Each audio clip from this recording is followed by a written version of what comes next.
Hello everyone. আজ কোনো blog নয়, আজ একটা স্ক্যাম ব্যাপারে আপনাদের বলবো। এটা কিছুদিন আগে একখানা হয়েছিল ফোন মারফত। আজকের পুরো একদম চিঠির মারফতই বলতে গেল মারফতই হয়েছে হয়েছে মিশোর তরফ থেকে। এবং আপনাদের দেখায় জিনিসটাকে। এটা রেজিস্টার চিঠি এসেছে স্পিড পোস্টে।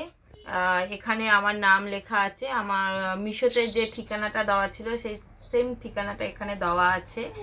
আর কিন্তু এসেছে ফ্রম নদিয়া করা আছে, নদিয়া আছে শ্রী বালাজি প্রাইভেট লিমিটেড থেকে, Harit tower 19/17 B block MG road, Kalyani Nadia থেকে এসেছে এটা।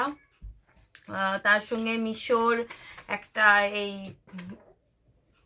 মানে কি বলা যেতে পারে, একটা চিঠি বা লেটার দিয়েছে, হিন্দি আর ইংলিশ সমস্ত কিছু। তার সঙ্গে সব থেকে বড় কথা দিয়েছে আমি নাকি 10 লাখ টাকা মানে 1 লাখ টাকা জিতেছি, সেই একটা উইনার গিফট ভাউচার। এর সঙ্গে এই স্কেচ কার্ডটা দিয়েছে, এখানে স্কেচ করে 10 লাখ 10 লাখ টাকার একটা স্কেচ উঠেছে। তার সঙ্গে একটা SMS কোড দিয়েছে। কিন্তু এখানে সব থেকে বড় কথা হলো, এখানে লিখে দিচ্ছে মিশোতে আমাদের যারা অনলাইনে কেনাকাটা করি, ও মিশোতে অলরেডি আমাদের ব্যাংক অ্যাকাউন্ট নাম্বার রয়েছে, তা ওরা একটা এক্সট্রা পাঠাবে কেন? আবার তার সঙ্গে এখানে এরা বলে দিচ্ছে যে আমাদের গভর্নমেন্ট ট্যাক্স বা যে সমস্ত প্রসিডিওর থাকে সেগুলো আমাদের নিজস্বভাবে মানে নিজস্ব অ্যাকাউন্ট থেকে কাটবে এবং আগেই কেটে নেবে। তার সঙ্গে ব্যাংক অ্যাকাউন্ট, আধার কার্ড থাকতে হবে। তারপরে আরও যদি কোম্পানি বিভিন্ন ধরনের ডকুমেন্টস চায় সেগুলো আমাদেরকে দিতে হবে নাকি, আর বিশেষ করে প্যান কার্ড দিতে হবে। আর মিশোর মতন একটা কোম্পানি, বিশেষ করে অনলাইনে আমরা কেনাকাটা যারা করি তারা জানে যে কি হয় না হয়। মিশোর মতন কোম্পানি কি করতে আমাকে 10 লাখ টাকা দিতে যাবে? এটা তো সম্পূর্ণ ফ্রড। তাই আপনাদের সবাইকে বলছি, আপনাদের সঙ্গেও এইরকম ঘটনা ঘটতে পারে, যাতে না ঘটে তার জন্য আপনাদেরকে সচেতন করা হচ্ছে। আপনারাও সচেতন থাকুন এবং সবাইকে সচেতন করুন। এবং এইখানে দিয়েই দিচ্ছে যে এর মধ্যে লেখা আছে যেটা প্রথমে আমাদের পয়সা পে করতে হবে, কিছুটা পয়সা কি কি পে করতে হবে সেটা একটু বলো। লিখেছে এখানে আমাদের এখানে লিখেছে ফার্স্ট আমরা যে অ্যাকাউন্ট মানে যে প্রাইসটা পাবো সেটা আমাদের সোজা ব্যাংক অ্যাকাউন্টে ঢুকবে। দ্বিতীয়ত রয়েছে সরকারি সমস্ত ট্যাক্স রয়েছে, সেগুলো আমাদেরকে দিতে হবে এবং কি অ্যাডভান্স দিতে হবে মানে প্রাইস ঢোকার আগেই। তার সঙ্গে দিয়ে চিন্তা করুন, কোনো দিন কোনো জায়গা হয় যে অ্যাডভান্সে প্রথমে আগে টাকা দাও, তারপরে এসে আপনাদের প্রাইস ঢুকবে। আবার কিরকম এটাও ফ্রড দেখুন এগুলো। এটা আবার বলে দিচ্ছে যে আমাদের যে অগ্রিম যে টাকাটা দিতে হবে, অ্যাডভান্স টাকাটা দিতে হবে, সেই টাকাটা আমরা যে প্রাইস মানি পেয়েছি তার থেকে নেগোসিয়েশন হবে না, মানে আমাদেরকে ওটা আগেই দিতে হবে, তারপরে গিয়ে আমরা প্রাইস পাবো। আর এর সঙ্গে সব থেকে একটা বড় কথা যে এনারা বলছেন যে এখানে যে হেল্প লাইন নাম্বারটা দিয়েছে সেই নাম্বারটা নাকি মিশোর অনলাইন যে আমরা শপিং করি সেখানে যে নাম্বারটা আছে সেই নাম্বারের সঙ্গে যুক্ত হবে না। কেন? আবার এখানে এরা বলেও দিচ্ছে যে ওইটা নাকি আমরা যখন জিনিসপত্র কেনাকাটা করি সেই সময়ে আমরা কোনো কিছু মানে জিনিস ফেরত দিতে পারছি না, বা আমরা যাই হোক কোনো কিছু করতে পারছি না সেই সময়, আমরা সেই সময় কি করি, ফোন করে আমরা সেই জিনিসটাকে ফেরত দেওয়ার চেষ্টা করি, বা আমরা অ্যাকচুয়ালি কোনো প্রবলেমের সময় যখন আমরা প্রবলেম হয় সেই সময় আমরা হেল্প লাইন নাম্বারে যে ফোন করি সেইটার সঙ্গে এটা কোনো কানেকশন নেই। এটা নাকি শুধুমাত্র কিসের জন্য আছে, হ্যাঁ যারা লাকি ড্রয়ে দিচ্ছে তাদের জন্য। আর একটা হয়েছিল কিছুদিন আগে অনলাইন মারফত ফ্রড, ঠিক স্ক্যাম হয়েছিল মিশো থেকে।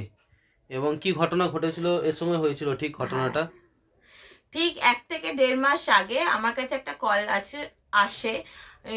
সেই সময় আমাদের ফ্যামিলিতে একটা এমার্জেন্সি পড়ে গেছিলো বলে আমরা চলে গেছিলাম, তা আমি ছিলাম না। আর ওই সময় আমার একটা ডেলিভারি দেওয়ার কথা ছিল একটা জিনিসের, প্রোডাক্টসের।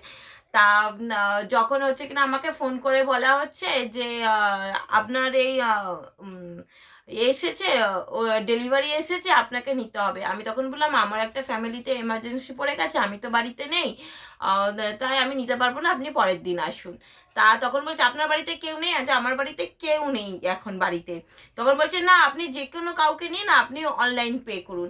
আমি তখন ভাবছি যে আমার কাছে না আজকে যে ডেলিভারি জিনিসটা হবে তার কোনো একটা SMS আসেনি বা কোনো লিঙ্ক আসেনি, কোনো কিছু আসেনি, তারা কি করে অনলাইন দেবে? আর সব থেকে বড় কথা, আমার কাছে বারবার আমাকে ফোর্স করছে আপনি অনলাইন পে করুন এবং যে কোনো কাউকে দিয়ে জিনিসটাকে নিয়ে নিন। তা আমি যদি অনলাইন পে করি আমাকে একটা ওটিপি শেয়ার করতে হবে, সেই ওটিপিটাই তো আমার আসলে ব্যাংক অ্যাকাউন্টের সঙ্গে যুক্ত থাকে, বা একটা ওয়ান টাইম ওটিপি থাকে সব সময়। তাই মানে মানে যাই হোক, ভাগ্যবশত বা কোনো কিছু এতে আমি সেই সময় এটা করিনি, এবং পরবর্তীকালে সেদিনই আমি ভাবছিলাম যে আমি যদি পেটা করতাম তাহলে হয়তো আমার সঙ্গে ফ্রড হয়ে যেত, হয়ে যেত। তাই আমি একে বললাম যে জানো তো এরকম ভাবে ঘটনা ঘটেছে, আর তার সঙ্গে সেম ভাবে এই একই জিনিস ঘটলো, মানে আমার নাম করেই জিনিসটা এলো।